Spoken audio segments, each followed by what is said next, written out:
Welcome to Natural Habitat Adventures Daily Dose of Nature. I'm your host, Brooke Mitchell, and today's topic is Travel Light, Shoot Bright Smartphone Photography Essentials with NatHab Expedition Leader Giulia Ciampini. Thank you so much for being here today, Giulia. Over to you. Brooke, thank you so much. I'm so excited to share this topic with all of you, and thank you for joining. So I'll dive right in. If you don't know me, my name is Giulia Ciampini. I'm a photographer, teacher, and guide. Definitely a nature lover and birder, and I've guided in about 25 different countries with NatHab and a variety of other organizations. And so I'm just coming back from a wonderful, wonderful summer season in Churchill, Manitoba, where I was doing beluga, bears, and summer wildlife. Absolutely incredible experience, and a personal highlight for me was hopping on the helicopter and seeing a herd of caribou from the helicopter. Never seen that before, and it's just absolutely incredible. So just coming back home from that lovely time, and now looking ahead to polar bear season in Churchill. And that will start for me in late October to late November. And just a little bit about my philosophy before we dive into smartphone photography. A lot of what I believe is if you can teach people about wildlife, they will be touched. Humans care most about saving things that they love. This kind of embodies my personal philosophy to my photography and to all my guiding. We show people the most incredible wildlife experiences, helping them to connect to nature and hoping that they care more deeply for it as a result. So my Instagram handle, my email, my website are all there if you'd like to follow along. But I want to start now into the presentation about smartphone photography with a little preface. Whoever's watching here, likely you have different camera models. There's iPhones, there's Androids, there's so many different phone models available. So I'm going to bring up some ideas about smartphone photography. Not all of them will apply to your specific camera and your specific model. Please don't let this be a source of frustration. If it doesn't, it doesn't. That's fine. I do think it helps to have your phone with you and to follow along. Please do ask any questions, and I'll try my best to answer them either real time or after the fact. And this is definitely a type of presentation where you can pause and rewatch if there's particular things that you want to see if they work on your camera. And one tip that I always have for smartphone users is take the time to go to YouTube and search for your particular camera model and photography tips for that model, because then you can see what your specific camera can do. This is also a presentation I give often. I work on a number of expedition ships, and I give this presentation every single voyage because this is becoming such an important part of expedition photography. And it's one that I have to frequently update because smartphones are changing so quickly, so rapidly. The features that we saw 5 years ago are very different from the features 1 year ago, very different from a few months ago. So this is a presentation I update very frequently. So you might not have the most new model, that's fine. The best camera is always the one you have with you. And as I said, happy to answer any questions that you have. So I'm going to start this presentation with a little story. I was on expedition in Japan, and I had heard about this incredible festival. It was at a small temple in the middle of the mountains, and it was a dragon festival, and I was curious to go, curious to photograph. So I hopped on a bus and I got to where the temple would be. Had to walk quite a bit. And what had happened was they paper mache these incredible dragon statues, and a number of men would walk around this temple carrying this dragon statue. And here's not the greatest picture, but you can kind of see this large paper mache dragon. What you can also see in the foreground is however many tourists there was there accompanying me, almost every single person had a cell phone. And they're all holding their cell phone up, taking pictures of this event. And then looking behind me, every single person had a cell phone. Our cell phones are very, very quickly becoming a camera that we use, our daily use camera. Here's another example of a group of women on a wild women expedition to Churchill Belugas, everyone with a cell phone. Now, I tend to use my camera. I'm still in that camp. I do find you get more power, more control, more versatility with those specialized lenses that you can interchange. I also really personally appreciate the experience of shooting with a digital camera. Right now using a mirrorless R5, and I really enjoy that physicality of that experience. With the large sensor sizes of a digital camera, your quality of an image is much better, and they do tend to work very well in low light and for wildlife, birds, or anything where you need that long zoom for. So I do personally love my camera. I can never let that go, but they are very heavy and they are very expensive, and it's harder to travel with them. And if you are intending to share your images, there's often more steps in that process of sharing imagery. Cell phones nowadays, they are easy. They're light, they're portable. You'll have it with you all the time. It's very easy to share pictures with AirDrop or Quick Share. The quality is getting better and better and better, and it's relatively inexpensive compared to a DSLR or a mirrorless camera.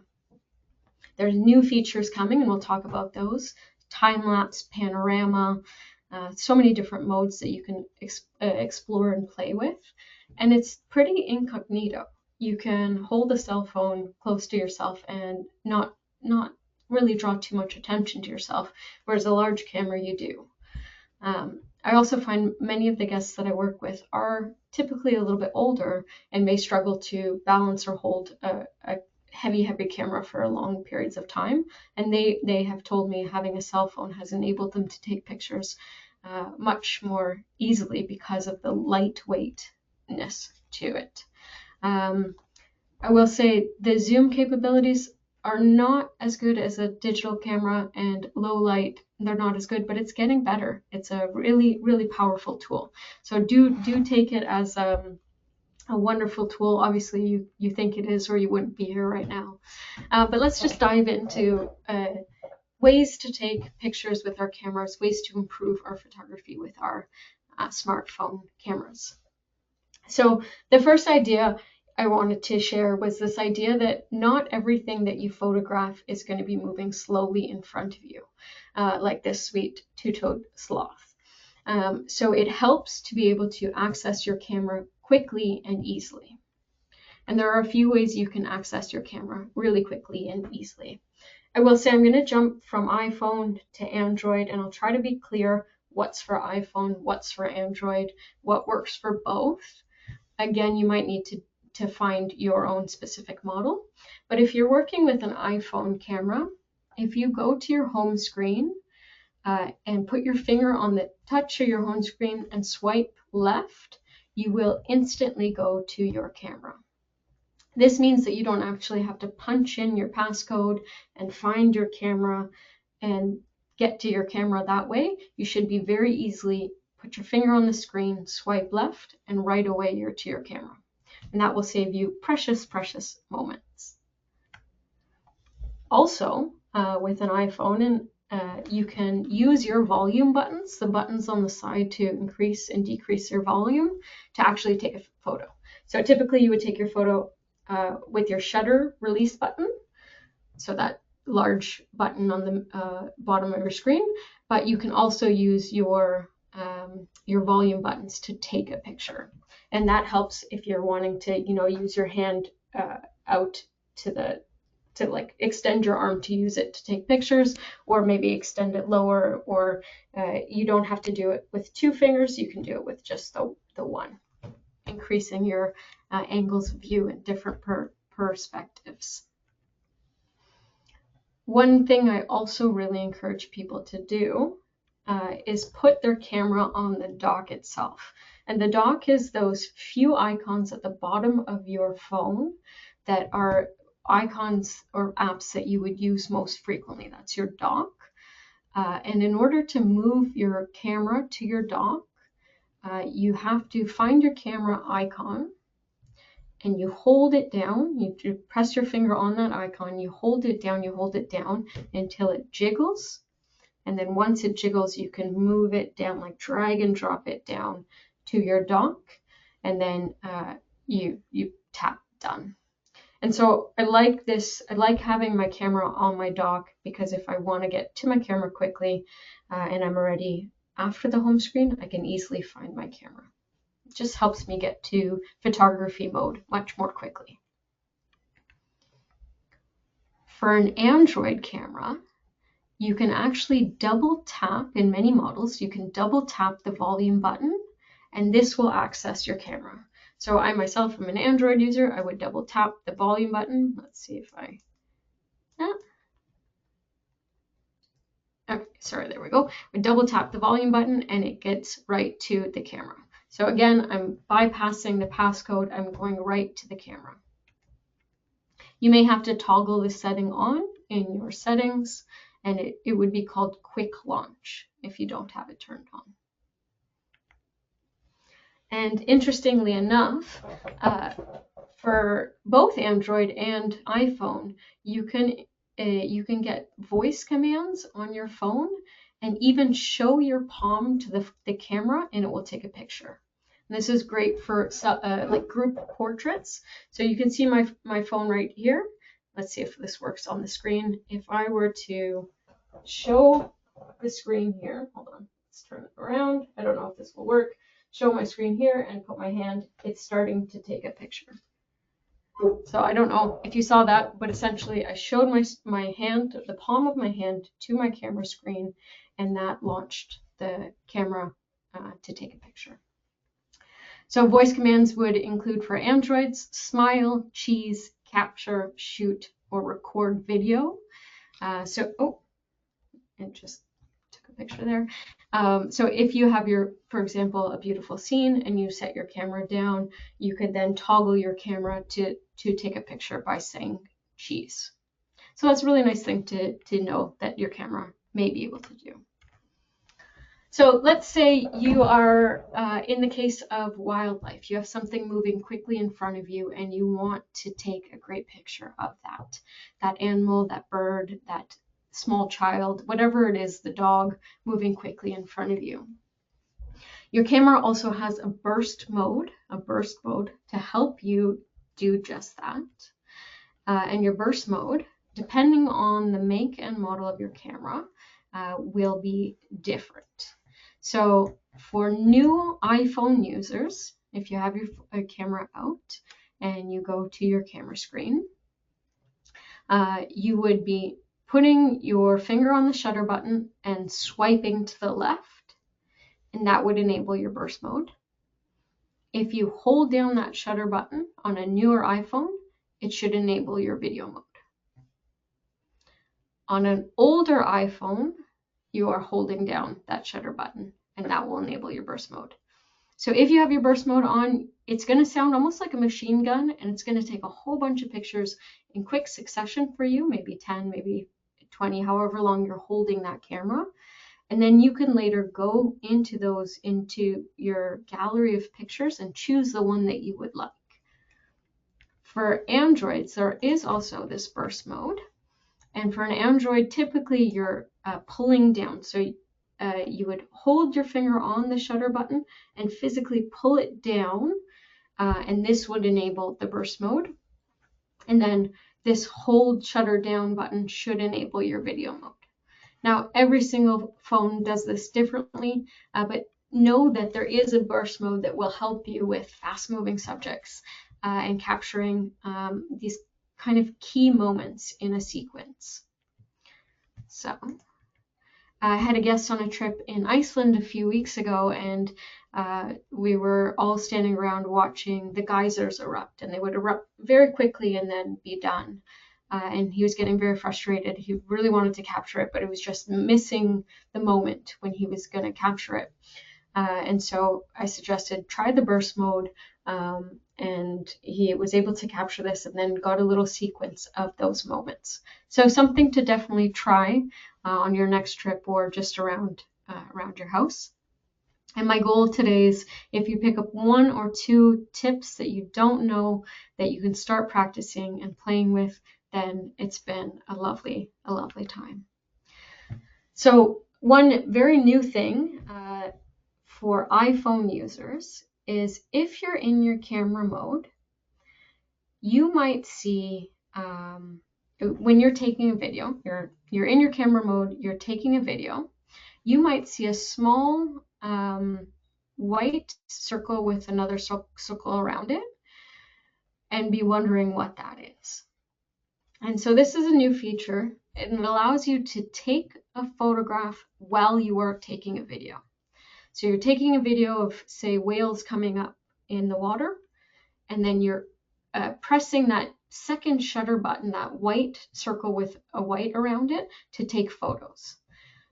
So this is a relatively new feature. The photos aren't as good of a quality, my understanding, as they would be regularly, but it's a great thing to be able to take pictures as you're doing a video as well. So check if you have this feature. It would definitely be one that would serve you well in the field. And now I'm going to jump into this idea of focusing your camera and how to get better, sharper images as a result of what's called camera assisted focus. So we've all had that experience where we're trying to take pictures and the camera is not focusing, the autofocus system is struggling, or we're just not getting what we want. We're not getting the subject we want in focus. We're getting maybe other things in focus. And so we can use something called camera assisted focus to really get that sharp focus where we want to focus. And that's one of our powers as photographers, is the human brain likes areas of a sharp focus. So we can get our viewer in a particular area of the scene by making that particular point of the scene in sharpest focus. So this is assisted focus on an iPhone will look like a yellow square, and on an Android it will look like a yellow circle. And essentially what you're doing is you're getting into your camera mode, you're holding up your phone to take a picture, and you're actually physically touching your finger against the screen on the area of the image that you want in sharpest focus, and you are tapping your finger on your screen itself. So what that looks like on an iPhone, this is the square that you see, right? So in this case, the person has tapped that mid mountain, and that's the area that's going to be in sharpest focus on their image. On an Android, it's this yellow circle. So again, the photographer in this case has tapped the cheek of this young girl, and that's the area of the image that's going to be sharpest focus. So here were some guest images using their camera and iPhone, and the photographer on the left was able to focus more closely on the eyes itself and not on the shrubbery in front of this beautiful puffin, or on the like the beautiful details of this flower itself, this buttercup. Another example of how this might be useful, if you wanted to say focus, you wanted to have some soft blur in the front of your image, that soft foreground, but you wanted to focus past that to a second layer of in the field of flowers, you can find some flowers in the distance and focus more on them. And this would really help if you were in portrait mode, which we'll talk about shortly. So really using this point of focus to hone in on the area of the image that you want to be sharpest will instantly improve your images. And I always mention this: if you're photographing a person, if you're photographing an animal, if you're photographing anything with eyes, the eyes should be the point in the image that are sharpest. There's that connection that's established there that is unbeatable. And an image doesn't look, an image of a person, an image of an animal isn't as strong if the eyes are unsharp. So something like this, finding the eyes of the polar bear, or being able to have a subject in your field of view, but you're focusing past all the people in front of this subject. This is guide Peter, amazing guide in Churchill. but to get a picture of him looking out to the Hudson Bay, you're focusing past all the people in front of him and choosing him as the subject. So you're dictating where on the camera it's choosing its focus. As a nice natural extension to this is this idea of exposure. You as a photographer, even with our cell phones, can change the exposure of our image. So we go back to that camera-assisted focus, and we touch the screen on where we want our image to focus. And if you're perceptive, you'll notice a little sun on a line. That's kind of what it looks like. And that sun on a line is a way that you can add or take away light from your photograph. So essentially what you would do is you touch your screen, get this sun on a line, put your finger on the sun on the line, and then drag it up or drag it down to see if it adds light or take away light. You're tapping the screen, you get this box, you find the sun on the line, finger on the sun move the sun, and it will add or subtract light. And this has a huge effect on the mood that you're establishing with your image. One of the things we care about a lot with photography is getting good exposure, the right exposure, but then also how exposure relates to the mood and feeling of our images. And the next talk that I do is next week on the 29th, and it's all about digital photography one-on-one, and I'm going to hone in on this idea of exposure as well, and the different ways we can get really great exposure in our images. But when we're talking about cell phone photography, this is how we're doing it. So if I want, for example, soft and airy photographs, I would maybe add a little bit more light to my scene, position my subject where it can get this light, but then also, add a little bit of light to my scene.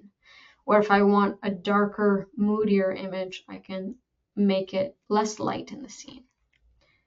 So this is more of a nocturnal animal. It was, I think, daylight in Panama when I shot this, but you decrease the light and you make it that much more of that feel.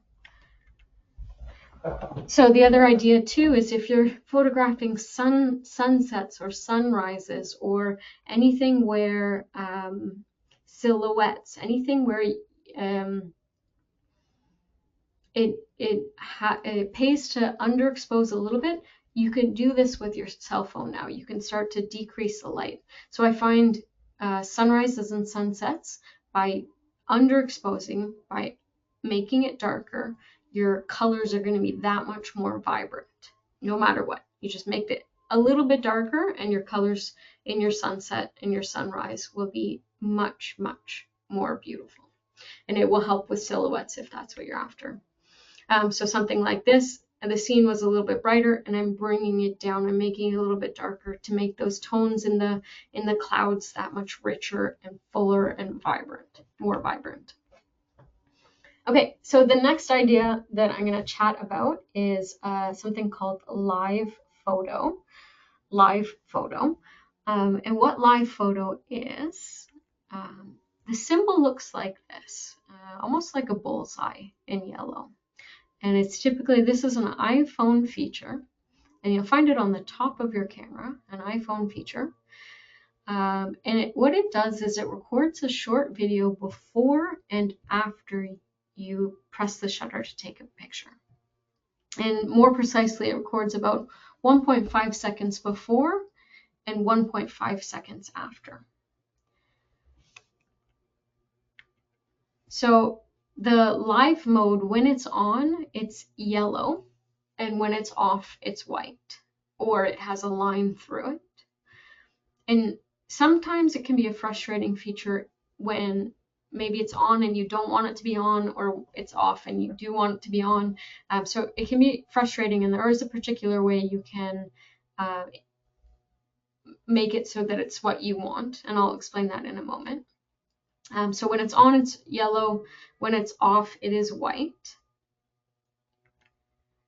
And this is a really, really powerful tool if you are ever, for example, in front of some beautiful waterfalls, or you have a subject, if you want to play with movement and stillness together.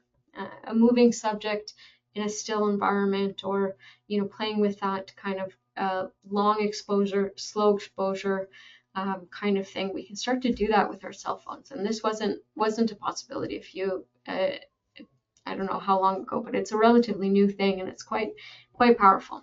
So essentially, we turn on our live photo on, and say we're in front of a waterfall.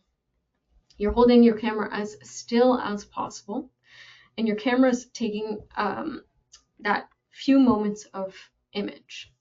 So when typically you would take a picture of a waterfall, it just like a quick picture, you'll see what you see on the left. This every water droplet is its own water droplet. It's just a quick standard picture. But when you start to play with this live photo, you can work on this long exposure and get this beautiful creamy waterfall. This beautiful, almost like this ethereal flow of water through this waterfall. And you almost see the dandelions swaying in the wind. It's a different type of photo altogether, but this would be before something that you would need to do with a tripod and really take your time. You might need a neutral density filter. It was a harder thing to achieve this look before with a digital camera, mirrorless camera. So this is how it looks with the standard picture, and then we're getting that soft, creamy blur with our live mode and our long exposure.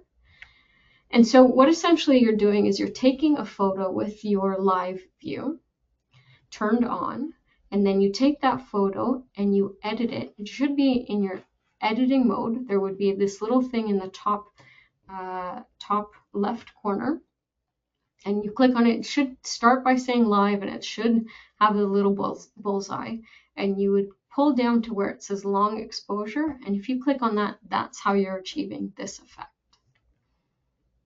So it's you take it with live on, and then you're editing to get this effect. And then oftentimes I have people come up to me and say, I'm really frustrated by live mode. I don't want it on, or I always want it on, or I never want it on, and they don't know how to kind of manage that. So the quick trick here is if you go to your camera settings and you find your camera, you go to your settings, you find your camera, you find where it says preserve settings, and then you decide if you'd like to preserve your previous settings. It says here, preserve the live photo settings rather than automatically resetting live photo turned on. And so you choose to preserve the setting, and then whatever setting you've chosen, it will be preserved. So there is a way to dig in and either turn it off, turn it on, or you choose.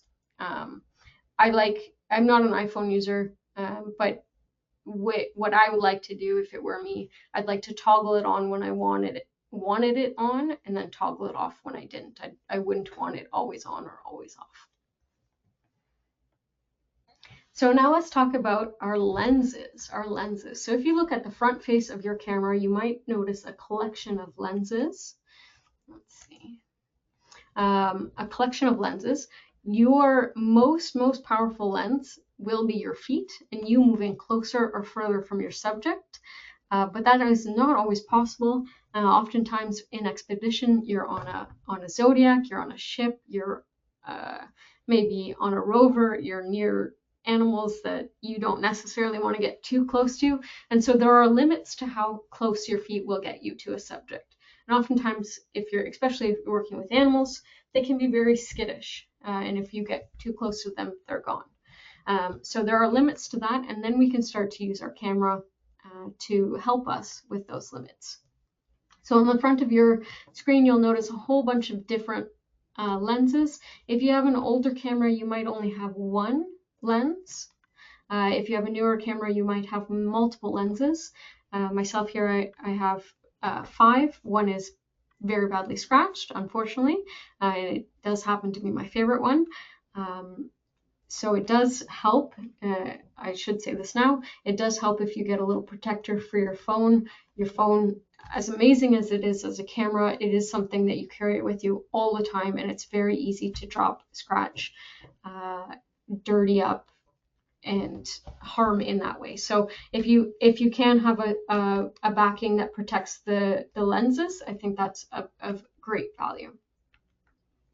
Okay, so your lenses yourself, your camera will likely have a number of lenses if it's a new enough model.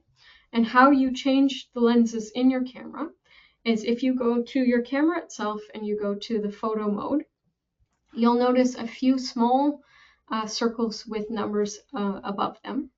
And each of these are representing a different lens on the front of your camera. Your 0.5 is your very wide lens. It gives you an expansive view. Your 1 times is kind of like your human eye lens, kind of mimicking what you see with your eyes. And your larger numbers, your 2 times, 3 times, 10 times, depending on your camera, that will be your telephoto or zoom in lens. So in order for you to use different lenses, you're just clicking on those numbers to activate the different lenses. So I was on expedition in Svalbard or Alaska here, Alaska, and I was on the base of a zodiac, and I wanted to demonstrate like by not moving my position, how can I change the scene in front of me and get a variety of images just as a result of changing the lens that I'm using. So here I have, as on Android, it's 0.6 times. This is my wide view. I can see a whole kind of field in front of me, 2 zodiacs, and a small little iceberg there, a little bit of a mountain range behind it. It's more of an expansive view. Then I'm clicking to my 1 times. I'm coming close. The boat's not moving, nothing's moving. We're changing the lens.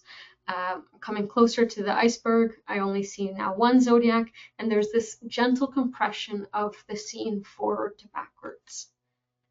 Getting even closer still, this is my 3 times zoom. I'm starting to see more details in the iceberg. We're starting to see little icicles and colors, and it's getting more of that abstraction, though I can very clearly see it's an iceberg in the water. And then finally my 10 times more telephoto zoom, and now it's much more abstract, more detailed. Totally different scenes, all 3 of them, but all I had to do here was change the different lenses that I'm using. And I have more of a complete story, more of a holistic view of what I'm seeing. So I really encourage you to play with this. You also might notice that if you scroll up on these lens numbers, you'll get a dial. This is relatively new as well. You'll get a dial that you may be able to turn around, and each of these represents like a different focal length. So it's kind of zooming in and zooming out, and it gives you more of a complete range.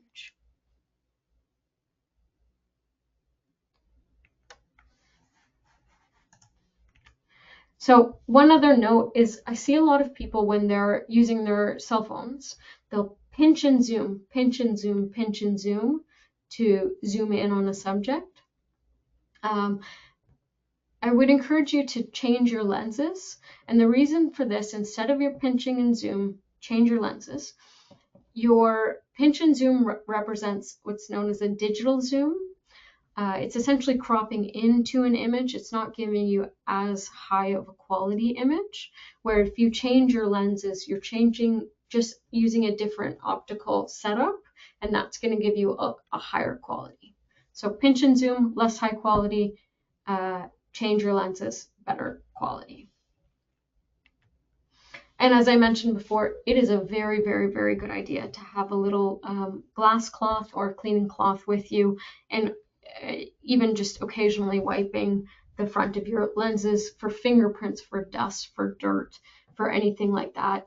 All of that affects the quality of your image, and just a very simple wipe down will get you better images. And for all of you who are going on expedition anytime soon, and there's any kind of water components, I definitely recommend something like this, available quite easily at any camera store or Amazon. It's just a pouch where you can, instead of hand holding your camera, You can put your camera in a waterproof pouch. There's also versions where you can have your camera on a string. You don't want to lose it, and you also want to have that confidence to change your angles. One interesting tip that I was given by someone, and I always remember it because it's kind of neat. Typically, we would take pictures with the camera on our phones at the top, but as you reposition your camera, you're going to get a different feeling. So if I wanted to get a much lower angle, if I put this if I put the camera on the ground itself just regularly, my camera is still quite a high distance from the ground. If I flip my camera now upside down, my camera is much, much closer to the ground. Maybe I'm shooting through grass. Maybe I'm getting a different angle on any kind of wildlife from the ground. You'll get different points of view depending on how you use your camera. But having the confidence that your camera's affixed to a string or in a waterproof bag will enable you to really use the power of this kind of camera, which is, you know, it's so light, it's so portable. I can do different things with it because of that. I can find those really unique angles that maybe my digital camera is harder to get to. So really, really valuable thing to have a camera on a string, camera in waterproof bags, even just for the sheer protection against splashes and water, not even to drop, but the splashing. Okay, so we'll show you a few more modes that your camera has. The next one that I want to talk about is the power of panoramas. And a panorama, I'm sure you know what it is. It's essentially a very, very, very sweeping view of a particular scene. In the past, we used to have panoramas, and we would put our camera on a tripod, take a picture here of this part of the scene, take a picture here, take a picture here, take a picture, take a picture, take a picture, and then stitch all of those pictures all together in say, for example, Photoshop. It was a much longer and more labor-intensive process. Now with our phones, we can find the outer limit of our scene in whichever direction, and essentially you're holding down the shutter and you're fluidly moving your camera around the scene, and your camera's recording and stitching all in one. So I'm sure you've used this feature, but I want to maybe show you a few more things that you haven't used. With an iPhone, the idea is that you're keeping this arrow that you see on the camera as in line with the line as possible. This is keeping it sturdy and steady, and that's the name of the game with panoramas. But you can actually change the direction that arrow is moving by pressing on the arrow. So typically you would always find panoramas going in one direction. You can actually change the direction, press that arrow, and go in the opposite direction. So getting those more sweeping vistas in your scene wherever you're going, I think it's a really brilliant idea. Oftentimes when we travel, we go to these locations that the landscapes are just incredible, and then taking the time to get a more immersive view is a very valuable thing, especially if you're coming back home and you want to share what that experience meant to you. You're kind of bringing that person into your scene in a very different way. So these were two guest images from a recent trip to Iceland. And no matter where we went on the trip, every single hike, every single zodiac, every single expedition morning, expedition afternoon, she would get a sweeping panorama. And at the end of the trip, she had just this beautiful collection of panoramas. And I thought that was a brilliant way to show the places she had seen. So do consider that for yourself.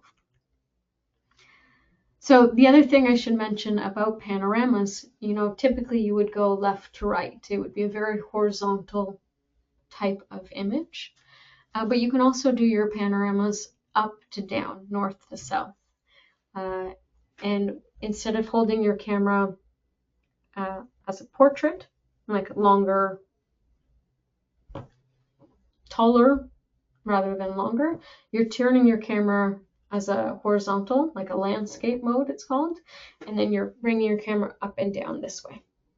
So it's the same kind of movement, it's that same steady slow movement, but doing a panorama up to down will now accentuate the height and the power of a feature instead of that like sweeping grand vista.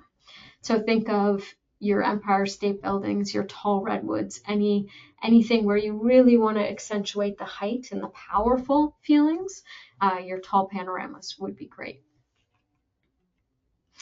And so I'll share now a little story of a very sweet doctor I had on one of the trips that I was on.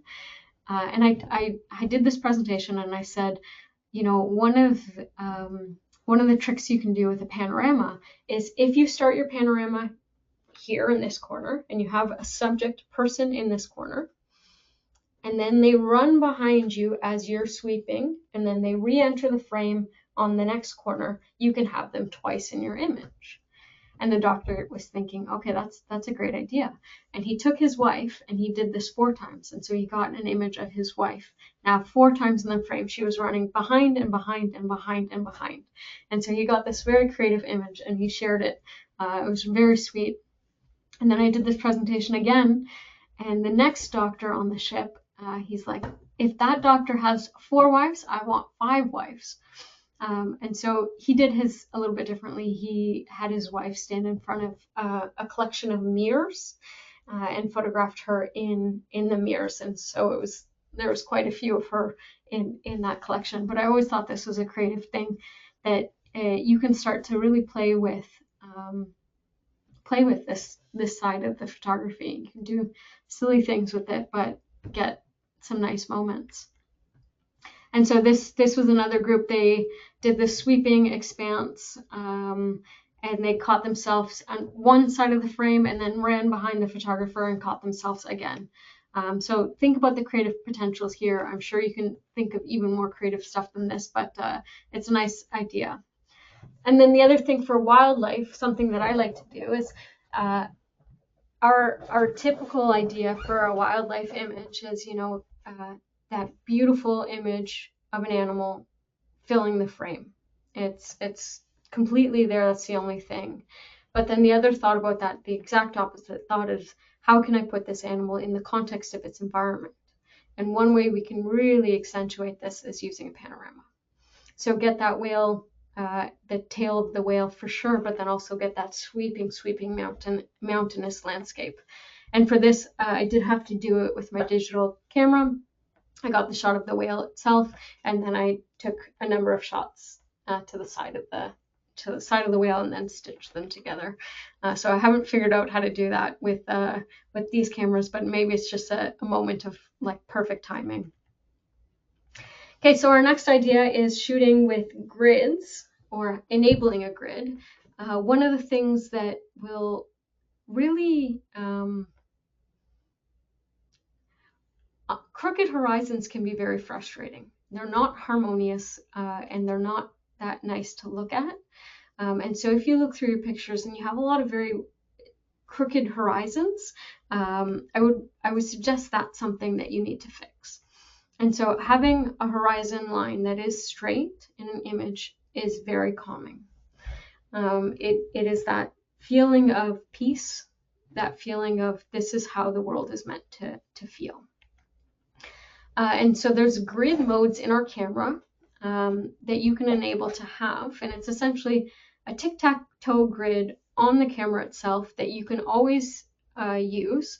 The tic-tac-toe grid doesn't go on the images, it's just kind of there as a template or a guide for you, and you can turn it on and you can use it to help your composition and help with your lines being straight. So it looks like this, and there's this, I'm sure you know it as well, there's this theory with photography, the rule of thirds, and essentially if you imagine this tic-tac-toe grid on an image, the place where the lines intersect are your power points, and they will be most appealing to your viewers if you place your subjects on these power points, on these places where the lines intersect. So like this, the goose flying through the frame is placed on where two lines intersect. This is very appealing. So we don't always want our subject dead center. We want to consider that there are many other places in our image that our subjects can lie, and having a visual variety is enticing. It's like you wouldn't want oatmeal every day for breakfast. You wouldn't want just an image dead center, dead center, dead center, dead center. It would get very boring very quickly. So changing around where our subject is in the frame, we can really use these grids to kind of play with this idea. So how do you get your grid? And essentially you're going to your setting, go to your camera, and you're turning the grid on. If it's green, it means it's on. If it's not, you got to turn it on if you'd like it. Okay, so I'm going to dive into portrait mode, which I think is one of the more powerful things that have been introduced recently into these camera modes. And essentially, with portrait mode activated, there's a mode called portrait mode. With it activated, the subject remains sharp, but the background goes blurry. The background and kind of the foreground in front of the subject. And so this is really mimicking this idea of a shallow depth of field, which we would find in digital photography.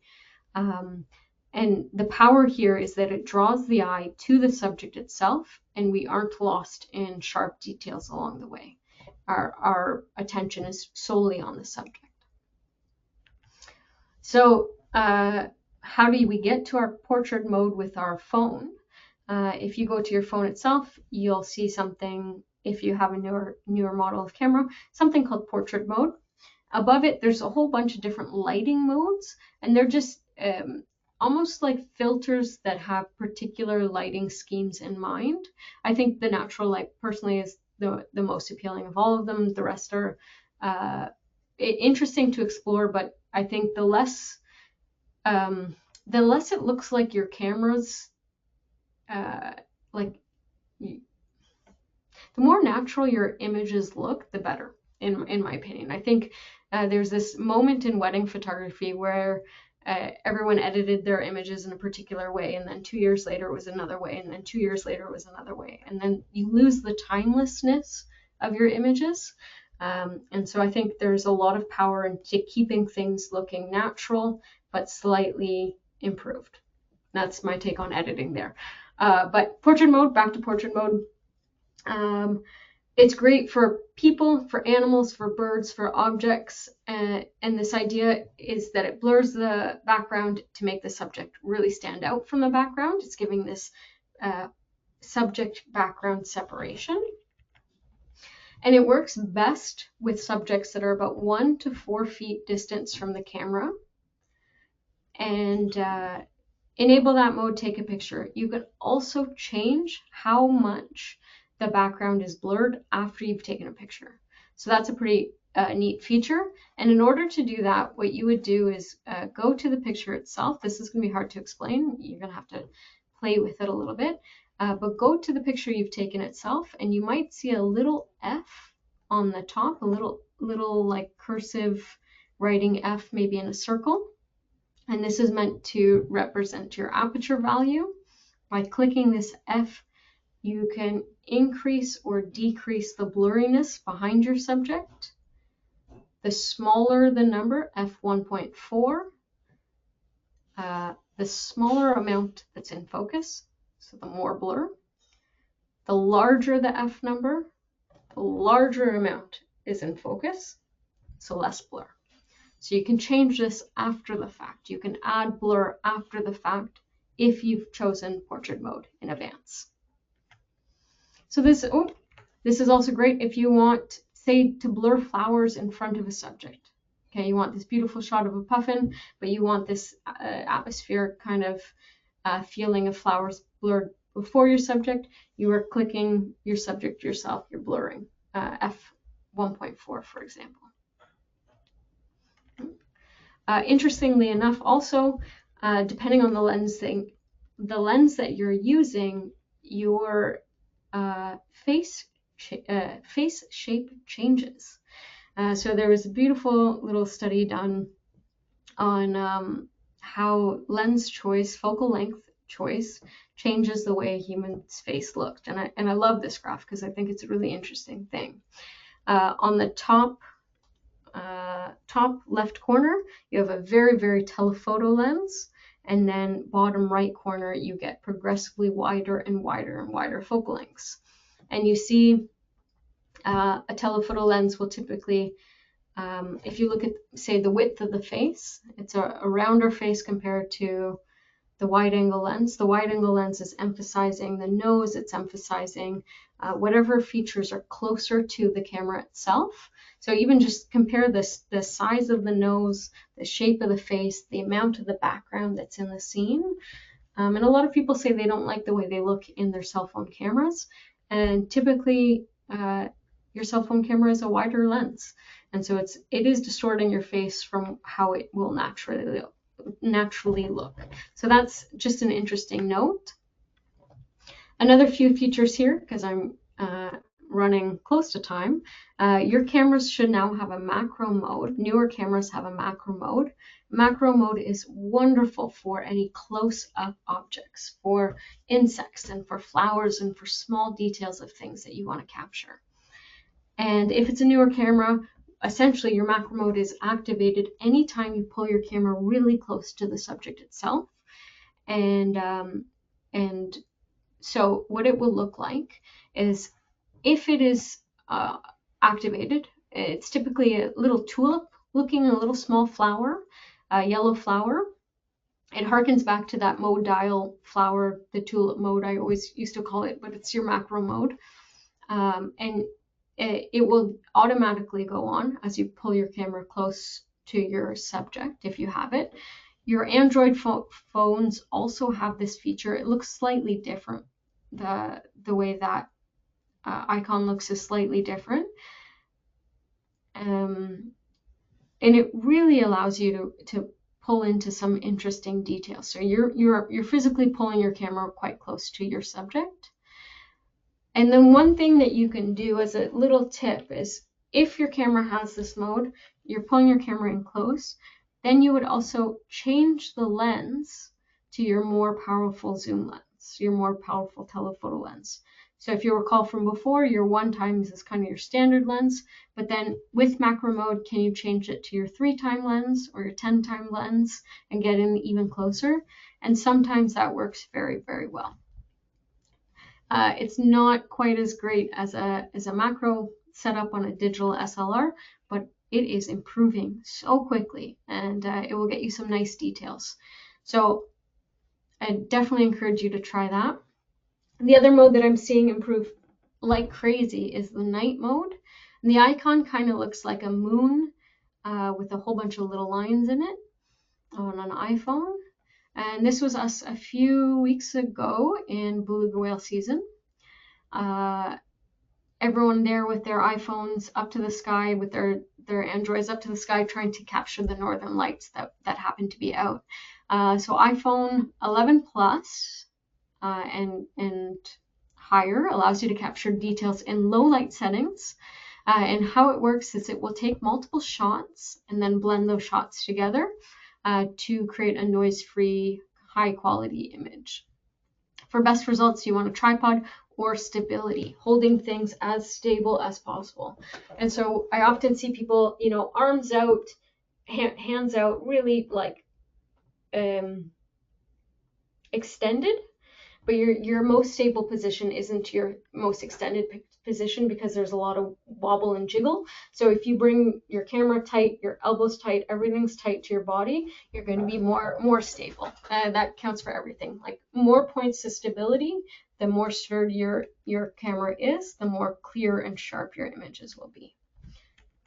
So these were images that the iPhone or my Android took of the northern lights that night. And it's pretty impressive, because this wasn't a thing that you could do a year ago, 2 years ago, 3 years ago. It is getting good, and it is going to continue to be good.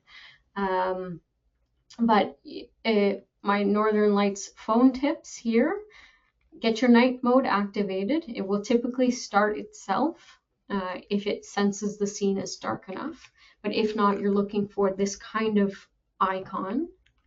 For northern lights, you might consider your widest image, your widest field of view, because then you're collecting light from a wider field of view as well. The more sturdy you can get, the better off you will be. And experiment and really like see where you can get different compositions, different maybe incorporate a person within your frame, maybe look for the ways in which the lights are curving in the frame, look for lines, look for different ways that you can exemplify these particular lights, foreground objects and that. But it's fun to play with northern lights and your cell phone. And I know upcoming in polar bear season, there's that small chance that we get northern lights. It's not an everyday thing. It's a special thing. But if they're there and they're especially on the lodge, you know, to get to play with that, it's amazing. So the other part about this is you might, hold on, I'm just going to skip to this thing. You might see that it holds the night mode for 3 seconds or so. That's because it's taking those shots over the course of a time, like a long exposure would. So you really have to keep your hands steady throughout that whole exposure. And this idea of hyperlapse and time lapse, I'm going to go relatively quickly here because I know I'm running close to the time. What a hyperlapse or time lapse is it takes a photo every 5 seconds and then squishes that sequence together to create a little sped up video, a compressed time video. And it looks like this. It says time lapse or hyperlapse. And you can enable it. You can move around, or you can allow the scene in front of you to move around and get little interesting videos. So for an Android, it looks like hyperlapse. And here's an example of a landing, a wet landing. So I wanted to show, guess what a wet landing looked like. And so here's a very quick sped up video example of that wet landing. And let me see if I can toggle out. Another example in Iceland of a geyser. This is, you know, a course of maybe 5 minutes compressed into a minute. So how can we play with time in interesting ways? Or that waterfall again. The water is obviously not flowing that quickly. You're compressing time, you're speeding it up. And so you're just playing more creatively with our cameras. Video mode is also a very powerful mode itself. A little moment in the beluga whale program with some paddle boarders, and then just to capture this like little scene, these little moments of a trip, of a travel. There's nothing as easy and simple as that. Or this polar bear a few weeks ago with this little paws up, but then capturing just that little moment where it's shaking its paw or its paws going up. A video can tell you a little bit more than a photo can on occasion. So don't forget about your video mode. And I'm going to just stop now. There's a few more features here, but I will stop now because I'm timed out. But I will leave it with this idea of when you're taking pictures with your cell phone, slow down. There is no rush. We think of this as not as much of a camera as our cameras are, but if you are intentional with the way that you shoot with this, with the way you compose your images, you can get some really incredible images with it. And I think I will end it there and say thank you so much for spending this time with me. And if you have any questions, please, we'll open it up to questions now, but please don't hesitate to connect with me. Wow, Julie, oh my gosh, I just learned so much. And we do have a ton of questions in here. So everyone, please feel free. If you have time, I'll at least ask you a few more. I know we've gone over, but we do have a lot of questions. So if you have time, I will ask you a couple here because we do have some themes that have emerged. Okay. And one of them, you might actually just have scrolled past. I have a ton of questions here about apps and different types of photography apps. What do you recommend there? Do you have any particular favorites that you enjoy? And if so, do you have iPhone versions and Android versions? That is such a good question. It's actually on my list of next daily dose nature topics. Oh, okay, perfect. Yeah, absolutely would highly recommend, especially as a nature lover, bird lover, hiker, all of those. I've been asking all my friends and all my guides, what do you like the most? So I've compiled a whole list. So I might say save that for maybe we'll say, I won't say a date, but that will be on the next one, if that's okay. Okay, awesome. That definitely works. So maybe if we could take this a little higher up, what is your opinions of still using a good DSLR, a new mirrorless, especially for exposure and things like that? What is your opinion one way or the other, these high-tech smartphones or the big camera? For me personally, as a professional photographer, I'm still on the digital like cameras. Still with my mirrorless camera, still like out in the field shooting with a camera. I love the way it feels. There's an experience there and a quality there you can't beat. Um, but what I am seeing more and more is people carrying just their phone or doing some kind of hybrid combination. Maybe they're using their digital camera with their longest lens and using that for wildlife, where they're using their smartphone as an accompaniment to do wide angle pictures or document the scenes just around them, their behind the scenes stuff.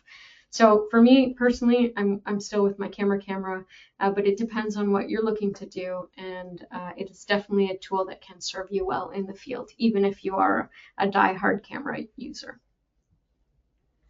And what about accessories? I have quite a lot of questions about tripods, and then someone, which I'm glad they threw this in here, there's now lenses that you can buy to go on your cameras. So, what is your opinion about these extra things for our phone photography? Yeah, that's a great thought, great idea. Um, one great set of accessories is any way you can stabilize your camera or use that camera in unique ways. And so having different stabilization means, whether it's tripod, whether it's your kind of gorilla pods that kind of wrap around a tree branch or a boat, or the different ways that you can place this camera around in the field, that's a really cool accessory to have. If you think you are going to make this your main camera, your phone is your main camera, then I would consider playing with lenses. If this is kind of a side camera, I think you're better off with your regular camera and playing with those kind of lenses because they're going to be higher quality. One big difference between the cell phone and the bigger cameras is the sensor size still. So the sensor sizes in these cell phones are quite small, and so that's limiting how high quality the images can be, whereas the sensor sizes on your digital camera or your mirrorless camera are quite hefty. And so I think it's better if you still have a digital camera to invest in lenses in that system, but if the only system you're ever going to shoot with, the only camera you ever want to carry around is with the phone, then maybe definitely explore different ways to enhance this. Awesome. So I think we've definitely gone over time here. So I will send it back to you for any closing thoughts. I just wanted to thank you for joining me for this lunchtime. Um, Definitely, please, if there's any tips that you picked up today, start immediately, start playing with them. It's so much fun to see how creative you can get. And if you have specific questions, do shoot me a message. And at some point in a future edition, I would like to go through all the different apps that good nature lovers will use in the field and different ways we can use this tool because it is really taking hold. But thank you so much, and Brooke, thank you again. You're amazing. Happy lunchtime, everyone. Awesome. Thank you so much for the fantastic webinar today. I know I learned a lot, and I'm sure that everyone did as well. So thank you so much for tuning in today, everyone. Join us tomorrow for our next daily dose of nature. You can check out this week's lineup, including registration links, on our website at nathab.com/webinars. We did record today's presentation, and we will have the replay link available soon on our website. And with that, I will conclude the webinar. Goodbye, everybody.